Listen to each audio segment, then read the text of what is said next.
this is an opportunity for change.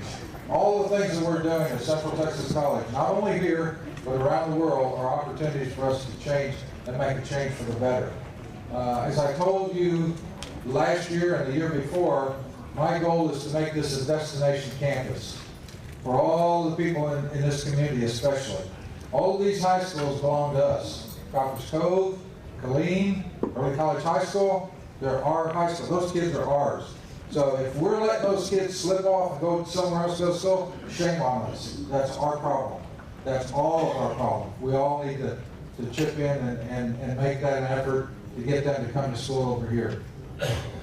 If they come to school here and they pay out of their pockets and they go on to Texas A&M Central Texas and pay out of their pockets, total out of expense pocket is $18,600. Nowhere in the world can you get a 4-year degree by doing that. And if you go to Early College High School or you take dual credit, the school districts pay for that. So less money comes out of mom and dad's pockets. Embrace what's happening around you. We talked about that. Been proactive. We are being proactive right now. Have been. Continue as a college of choice, which I've talked about. Support student success and employability. Our goal is to get folks through our programs to earn a degree or certificate or certifications and get employed. That's the bottom goal for everything that we're doing, employability, and we're doing a good job of that.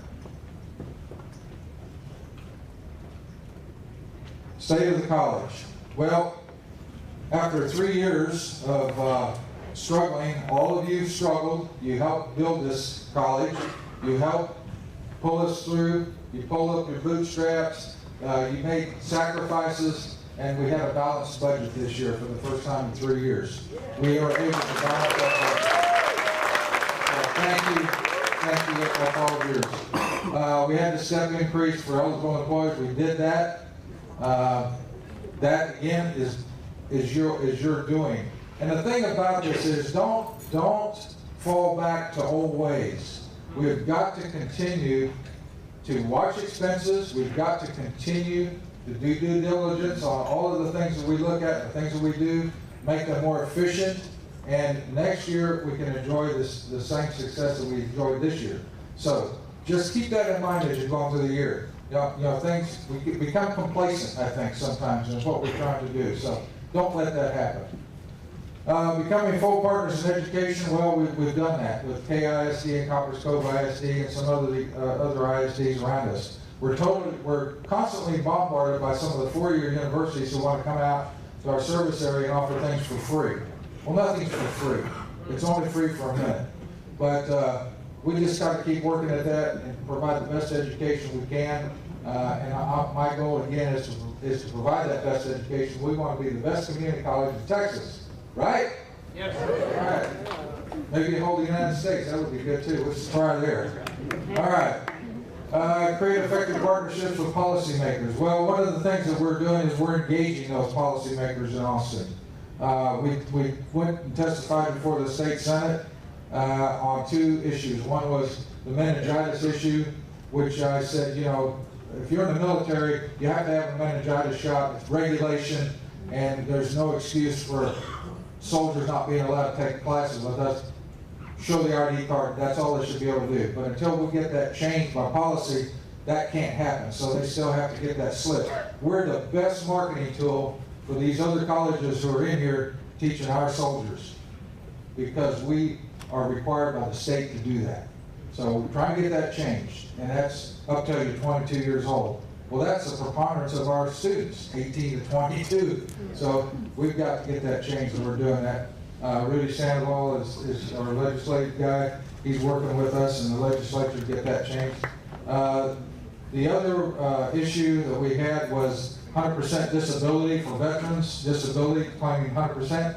9 years ago, we had 700 100% disabled veterans in Bell County. Today, we have over 7,000. We get no money for that from the tax base. So we have to keep boosting the tax base up. And I'm not saying do away with the exemption. And we're not telling the state, hey, you didn't do right by the veterans. That's not it at all. what we're saying to them is, help us get well. You help the counties, you help the cities, you give them money because of the offset. Give something to the community colleges, give something to the public schools. So that's where that's at. Let's see. There we go. Engaging on critical policy issues at the local, state level, and national level. We've done that. Involvement helps shape policy that impacts our students. Well, tuition assistance dollars is where some of this is coming from, and the government has determined that we're not relevant in what we do in colleges and community colleges around the nation, not just CTC, and it wasn't pointed at us. But the fact is that corporations are stepping up and saying, we can train these people. The military is buying equipment, and that's where most of this is coming from. And they're buying equipment that's state of the art. Our programs aren't up quite state of the art. So what has to happen is if somebody goes through our automotive program, they can't now go to work on at General Motors or one of these big factories because they haven't elevated to the state of the art. So they're opening the tuition assistance dollars and allowing these corporations to train soldiers outside of us. Okay, so we're upping our game in order to get back in competition. So that's where we're headed with this. So this is all trying to keep you informed. The 18,500 bachelor's degree, we talked about that between us and Texas A&M. Great partnership. Local partnerships, Helena Independent School District and CTC Early College High School. Well, you know that we have a group of about 193 seniors who are in Early College High School. They'll be graduating in May. It's the first graduation. Dr. Kraft will be the guest speaker, and you should be proud of that. I know there's a bunch of faculty in here. There'll be some here next Friday as well. Those students have pushed the bar up for us, and those students, 2 years ago, people were saying, I don't think they can't do these courses. They're not going to be capable. They're not mature enough. They're not ready. They can't stand the rigor of college courses. And we found that none of that's true. So, as a matter of fact, it's just the opposite. And they're doing really well. The four-year institutions have said through a study done by the University of Texas and the RAND Corporation that these students who take dual credit, who take early college high school, are better prepared when they get to the four-year universities. They can step up to the challenge, and they're better students. So anyway, thank you to all of you who have a part of that and continue to do that. We have 350 more on this campus who are juniors. So they'll be taking 12 hours each semester on campus somewhere with you, and they're finishing their high schools, and they'll roll in next year. We have another 350 sophomores across the street, and we have another 350 freshmen across the street. So all those students eventually will be coming to us. We just keep rolling in the backfill. Those are our students. Those are your students. We need to take care of those students. We need to go meet with them. We need to explore with them, show them what we have here. We're trying to start an ROTC program. I'd like to get an Air Force ROTC program. We need something more for students to do here. We started a radio club, I think, with Early College High School. They've been over to the studio doing all kinds of things like that. So those are the kind of things we do. Preliminary Scholastic Aptitude Tests. Their scores were sensational. I don't know if you saw the scoreboard in the newspaper. Early College High School scored a 95 out of that assessment. And the next closest school, I think, was a middle school that scored a 92. And so, talking to Dr. Kraft, he said these kids are compared to the students who come out of those predominantly high-powered high schools in Dallas and Houston, where I come from very affluent families. So, really have done a great job. The assessment for academic readiness, they're above the state average.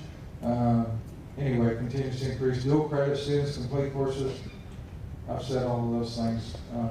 But anyway, thank you to all of you who have a part of that. Culver's Cove. They have a little bit of a different program for early college, high school, and dual credit. We have all that in various educational. They send students over, they bus them over. We have students in our culinary arts program. students in the automotive program.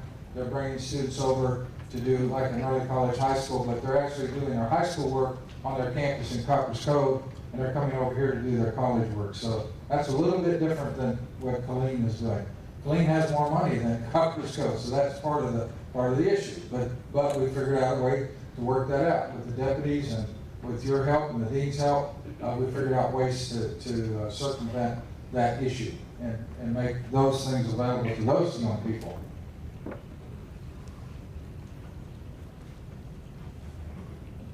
CTC's intent remains to provide access and affordability to higher education. I mentioned that. Workforce preparation, transfer to universities, and community engagement.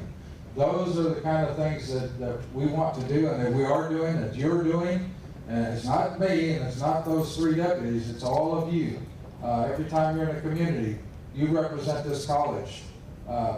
You think you're off duty, you think you're not working, but trust me, people recognize you and come to you and say, hey, I know you work at the college. So everything you do outside of here is a reflection back to us. And so far it's been very positive, and we want to keep it that way. And we can continue to encourage students to make a difference in our society through CTC high quality education. And again, as I said before, these are our students. All of these students in this local area belong to us. Don't let them get away. Okay. Keep in mind that Central Colleges are pioneers in preparing students to succeed in global environment. And so, to all of you, faculty, staff, and administrators, and all of you who are in this room, thank you again for everything you do and everything you do every day for students of the real world. Thank you very much. Any questions?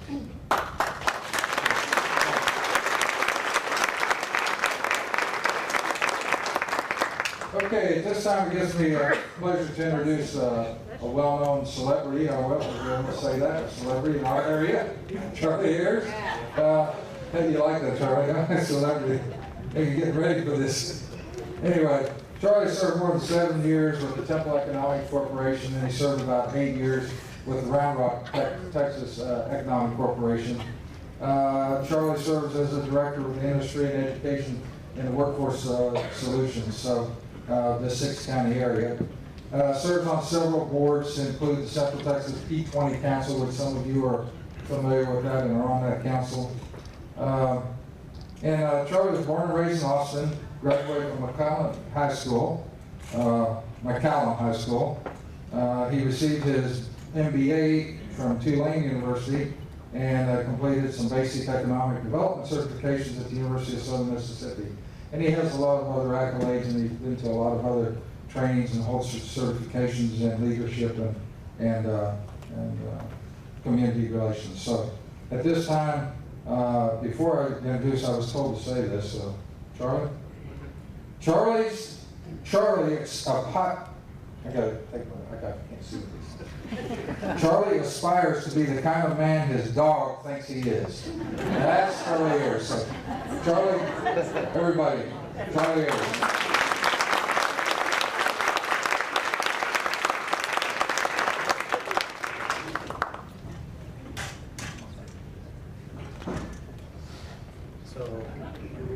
Okay, so we're good. Y'all can hear that.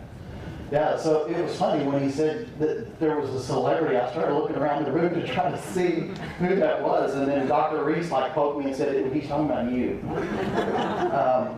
So I'll be out at my bus after this conference with my CDs and books if you need something signed. Whatever.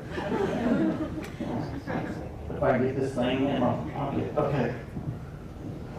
So we're going to take a brief minute today to talk about why your jobs are so important.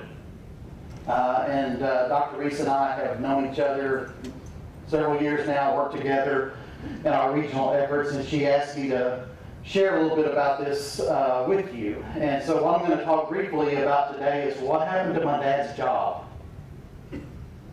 and how that relates to what y'all do every day.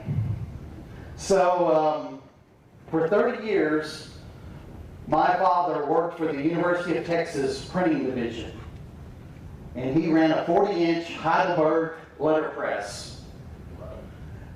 Now, some of you, that sounds like a foreign language. Some of you, you're like, I remember that. I remember letterpresses. And on the screen, you see a chase that has some type that they're locking into it. And during the summers in the 70s, I would get to go to work with my dad, and he would take me over to the typesetters, and they would put lead in the type machine, and they would type my name, and they would set a line of type with my name on it, and then they would lock it into a chase, and then they would put it onto a press, and then they would run 25 by 40-inch sheets of paper through the press, and they would print their textbooks or their football programs or whatever they needed to print. It was quite a process, as you can imagine, because that was back in the days when they had like real proofreaders and real typesetters. The interesting thing was, it happened to be one summer day when I was at work with my father. A big truck pulled up to the back of the dock of the University of Texas Printing Division, and they rolled this big machine off the back of this truck. And I said, Dad, what is that? And he said, oh, son, that's something new they came out with. It's an offset press. Those things will never make it.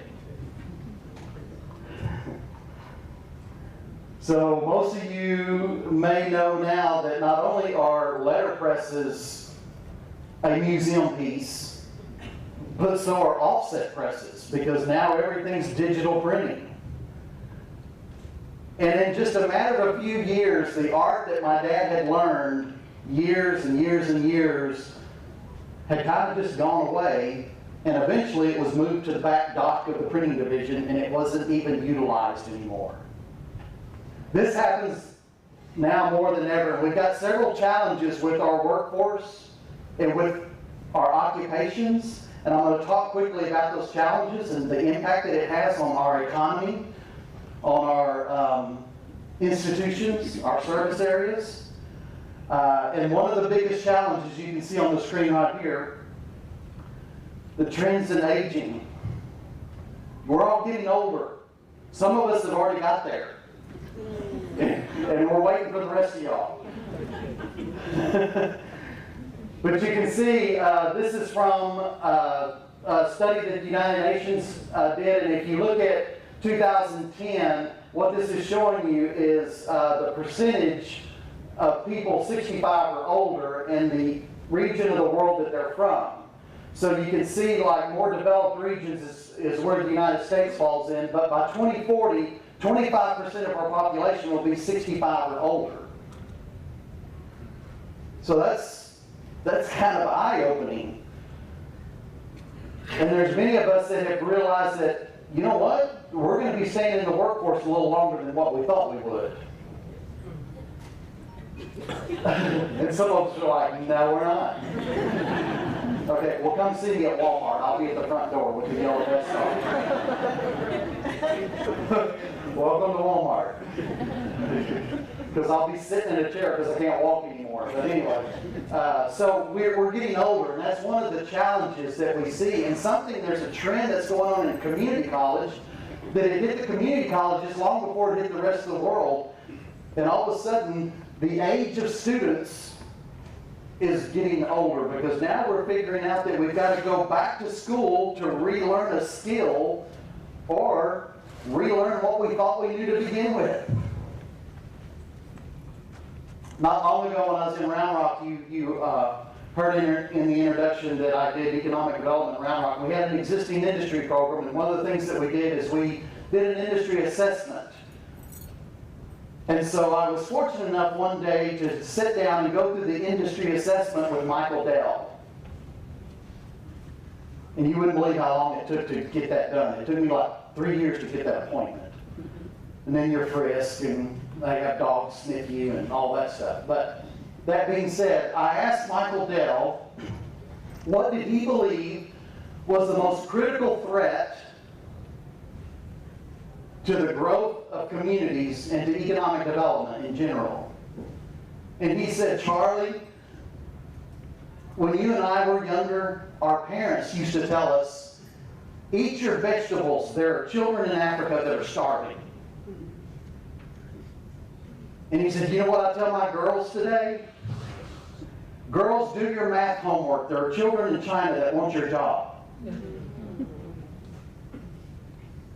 So education, training, skills development is very critical. One of the things that is a threat is we're just growing older, and we've got to be able to adapt to that change, and we've got to be willing to continue to grow no matter what our age is. Another threat is the end of the majority. And I say a threat, that's not so much a threat as it is we're becoming much more diverse in the United States than we've ever been before. So we really like to pick on the millennials. I bet you haven't been to a conference or been to a discussion lately that they're like, millennials, am I right? Well, let me tell you about the millennials. So the millennials are so popular because they're the biggest generation other than the baby boomers that we have in the United States. And what this map is showing you is this is the minority share of the millennial generation. So what I'm telling you here is the dark blue, like Texas and California, Florida, the really big states that experience a lot of growth, greater than 50% of the millennials are minorities. And so you can see how it spreads across our country. The little bit lighter blue is 40 to 50%. But the millennial generation, our largest generation, is more diverse than any generation that was born in the United States at any time. So probably one of the biggest struggles we all have is all of a sudden when we're put into life with people that don't look like us or think like us, we have to grow. We have to learn. And all of a sudden, the kids that we might play with in our neighborhood are all different. I think that's a healthy thing, but it's still something we have to be aware of as we continue to grow as a nation and as we continue to search out our professional careers and get our training. So not only age is one of those threats, or certainly one of those situations or challenges, but so is the diversity is one of the challenges because it also changes the workplace. It changes how we interact with each other. It changes our sensitivities, or it should change our sensitivities. Check that out. What do those have in common?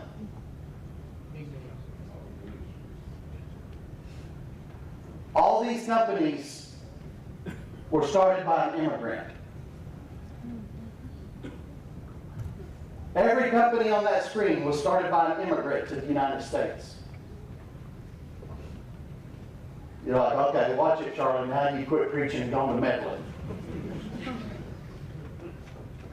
So here's the other big challenge that we have. How do we deal with this? Legal U.S. immigrants by decade and region of origin. So these were the decades before the current decade we're in. Let's just go to 2000 to 2009. 41% of the immigrants came from Latin America. So you can see the colors, hopefully. At the very top is just other. That's like Pacific Islanders, that type of deal. But Europe and Canada is 15%. But the point being with this slide is we're not only becoming more diverse, but we're becoming more multicultural. And we have to know how to deal with that. Because that's impacting our workplaces, our educational institutions, our economy.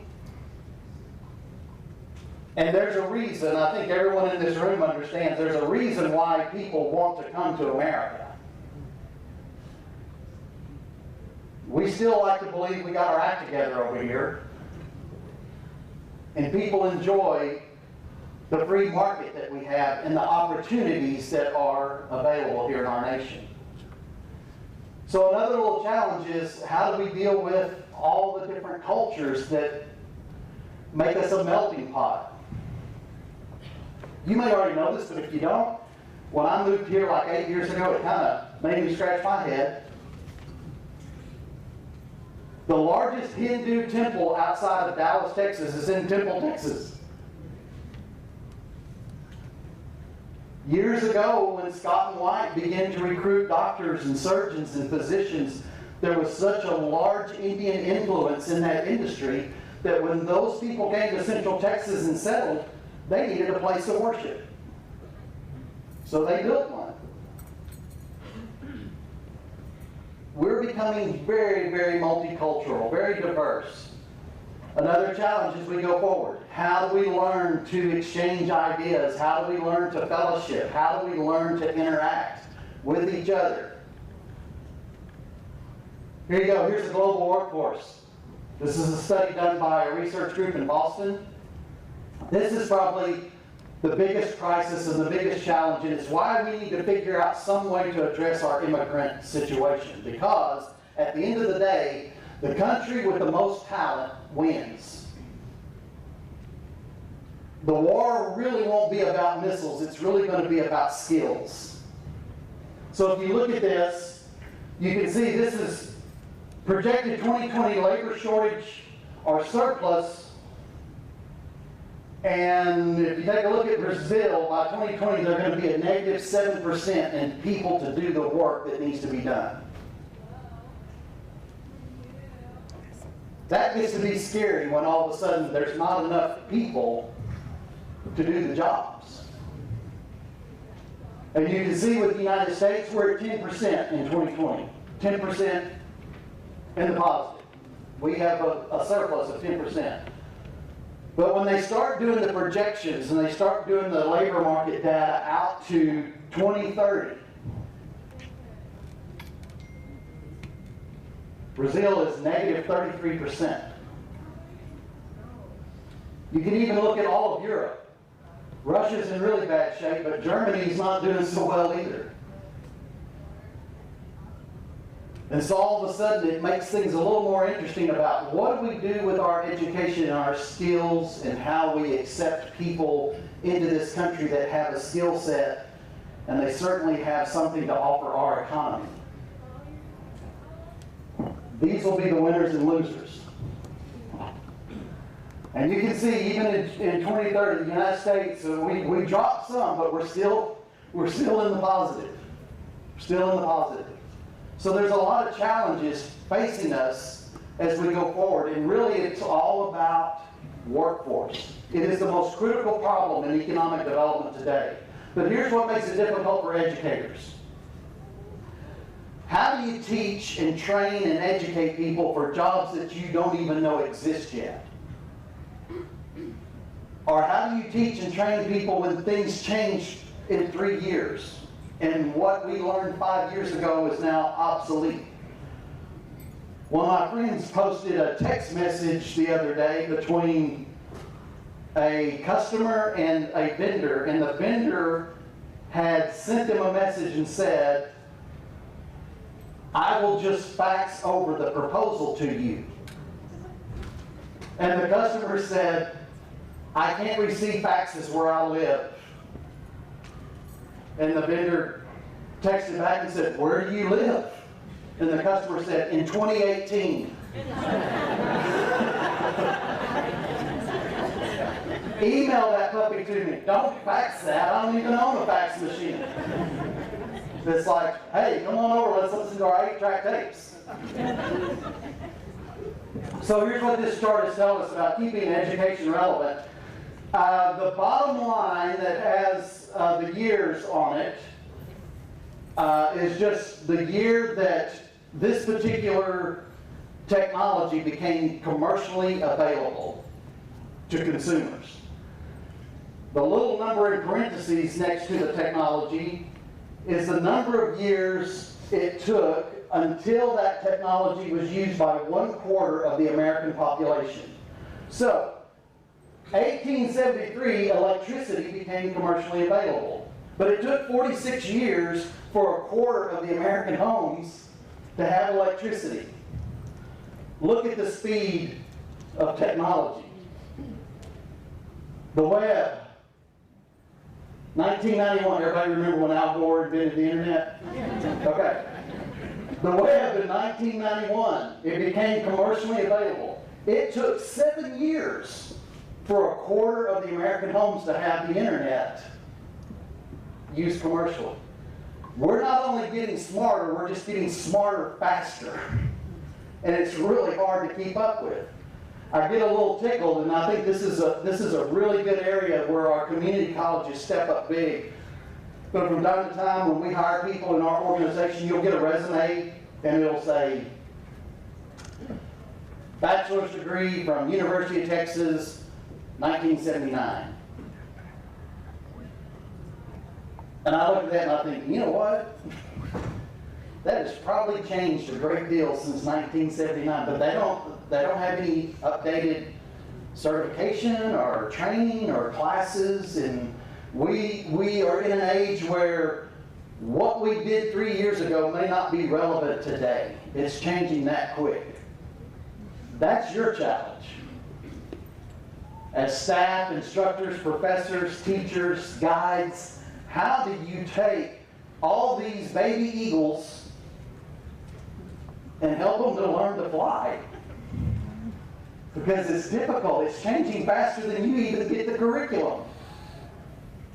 You get the curriculum, well, let's go back. You get funding, then you get curriculum, then you hire a professor, then you have a facility, you start teaching, well, it changed.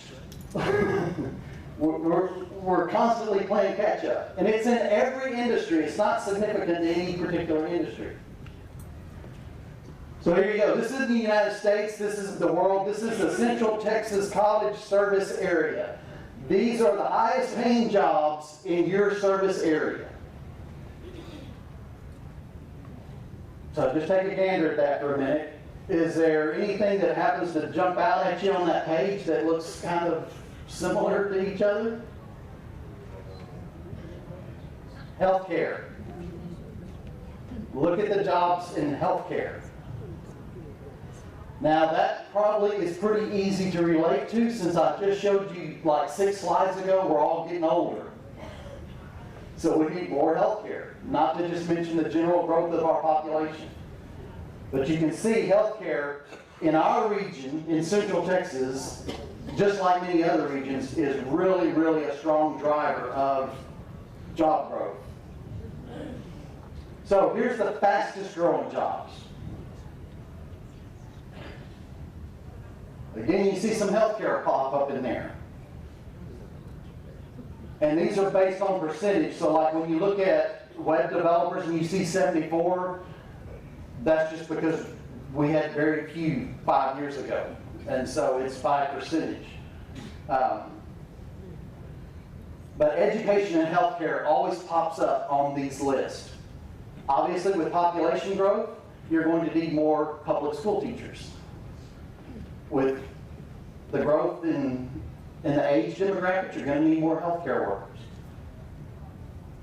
So, pretty interesting stuff, and yet at the same time, I wanted you to be aware of some of the challenges that we're facing, because it is Central Texas that's impacted by this. We're not talking about New York City or Boston or Chicago. This is real world. This is us.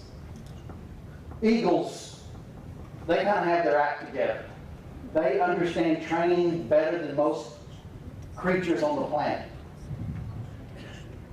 And it's appropriate that your mascot is an eagle. Because let me tell you how the mother eagle trains her young. So when the mother eagle builds her nest, the first layer of her nest is bone from prey that she's killed, rock, shells, thorns, and she puts that in the bottom of the nest. Then she comes back before the eaglets are born, and she puts feather and down and leaves on top of the bone and the rock and the shell. As the eaglets come into the world, and as they begin to grow and they begin to try to learn how to fly, the mama eagle begins to pull away the down and the feathers and the leaves, and exposes the bone and the shell and the rock and the thorns. The mother eagle makes it as uncomfortable as possible to stay in that nest. Do you know what the mother eagle figured out? Her nest is not supposed to be a safety net. It's supposed to be a launching pad. Central Texas College is a launching pad, not a safety net. So when the students get here, what you're doing every day in your classroom or in your practicum or whatever area you're involved in, you may even just be printing the materials for the class. But every single day at Central Texas College, we're pulling away the down and the feathers and the leaves, and we're exposing the rigor and the discipline and the training, and we're creating a launching pad. Thank you for letting me be with you today. Keep doing great things. We're so proud of Central Texas College.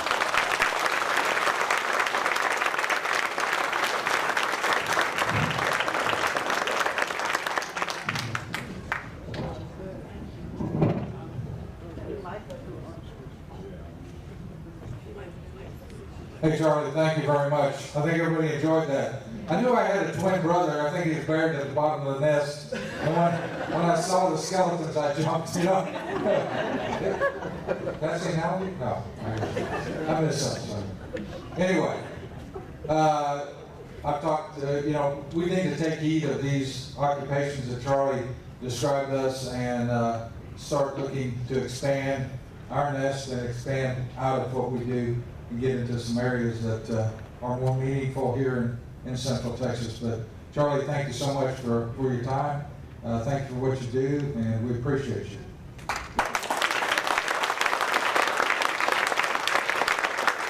At this time, Dr. Garrett, you're on. Everybody knows Dr. Garrett, so say hello, everybody. Hello, Dr. Garrett. Thank you, sir. Appreciate it.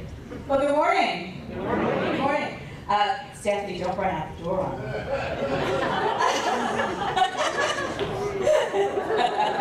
She's going to help me with this presentation. I see her sneaking out. Okay. Do I just go forward on this to get to my slides? Okay. All right. This is what we're talking about today. Many of you may have noticed that you've got some toys outside or some goodies out there that reflect our new mission. You may have noticed on the website that our new mission is out there. You may have heard that we did a big planning session with many people to look at our current mission, vision, and strategic priorities. If you haven't, you're going to be totally briefed on it this morning. All right? So, what did we do? We had a mission vision that was expiring in 2018. Y'all did a great job in about 2012, 2013 developing the mission, vision, and strategic priorities. And we're a wonderful base for where we went with our new strategic priorities. So give yourselves a hand for doing such a good job that made it easier for this year's transition. Come on, give yourself a hand. So we had to work through a process to develop this new plan. And Stephanie's going to talk about how we did that and how we streamlined the process. Because some of you, how many of you were actually involved with the 2013-2018 development of the strategic plan? Raise your hands. Okay. Do you remember how long a process that was? Okay, I see heads going, oh yeah, oh yeah. Well, this one was a lot more painless from what I understand. So Stephanie, you want to come up and talk about what we did? This is Dean LaBrie Roberts. She is our Dean of Institutional Accountability and Curriculum Support. Good morning, everybody. How's everybody doing? I apologize. I was actually trying to creep out and come around, and then Dr. Garrett called me out. Now I have a mic in my hand, I feel like singing, kee, kee. I heard the song this morning, it's stuck in my head. Okay. All right, so I'll keep it brief, and I'll tell you that one of the biggest things that we realized we needed to do was ensure that the entire community had a role in developing, reviewing, and looking at the strategic plan. That was going to be nearly impossible given one, how many people we have in the CTC community, but also all the different roles that you play, the jobs that you were doing, all the different tasks that you had before you during that time. And so the best way to do this was to find a way to identify some of the members of our community that we believe kind of on the ground level and upward really were at the front lines, working with students, working in the offices, talking with people, understanding what the community needed and wanted. Our IACS team, and if you don't know, that's our Institutional Accountability Curriculum Support Team. Shout out to IACS in the back. We got together and we pulled a list of over 200 faculty, staff, and employees, and we took a look at everything that everybody was doing, and it was a tough job because we realized that everyone, every single person on this campus, off the campus, college-wide, is doing something important that's impacting and feeding into our mission. And so what we did was we started to look at the list, pull out names, identify people that we thought would really be excellent as representatives of the community, and we put that list together. We shared it with the leadership, and then the leadership went in and took another look at the list as well, based on people who reported to them and identified a group of people that they felt were really strong and were going to come forward and give us real solid ideas, take a strong look at what we're doing well and what we're doing not so well. We looked at people who were vocal, honest, candid, and were going to give us real feedback and insight so that we can move the mission forward. So, 5 teams, 52 employees, we reevaluated, recommended new strategic priorities and goals. What we did with those 52 employees after they were identified is we broke them down into 5 subcommittees. Each of those subcommittees represented one priority in the strategic plan. Now, our initial goal was to redo the strategic plan completely, but after looking at what our strategic plan was, we realized there's still a lot of things on that list that we had not yet accomplished. We have a lot of work to do. We all know that. That's not something that is a surprise. We know that there are things that we do well. We also know that there are things that we have not been doing well and we need to improve in order to better serve our community. So, rather than starting from scratch, resetting, reinventing the wheel, we decided that we would break everyone up into committees, take a look at each priority, and then decide whether or not that priority was still relevant, if it's something that we actually accomplished and met the goal for, or if we needed to do more work. And so each committee was tasked with looking at that priority and its related goals and saying, you know, I think we need more than we have to do here, but maybe the language is not clear. Maybe the verbiage is not right. Maybe the tone or the sentiment of that priority is not clear. And those committees got together and worked and revised them. The great thing about what we were able to do is that we decided that time-wise, we wanted each committee to meet one time for 2 hours and to have an intense working meeting. Not just a gag session, not just chat, all that kind of stuff, but to seriously get in there, roll up their sleeves, work together, and in 2 hours come out with a new strategy that we felt was going to help move us forward toward a new mission. And that's exactly what happened. I believe that every single committee got together. No one went over the 2 hour time limit, and each session was very intensified, very focused, very productive, honestly. In addition to putting those committees together, what they ended up doing was using data that we got from a survey from all of you. I think many of you remember a survey went out. We got a lot of positive feedback. We got a lot of not so positive feedback as well, but it was all good.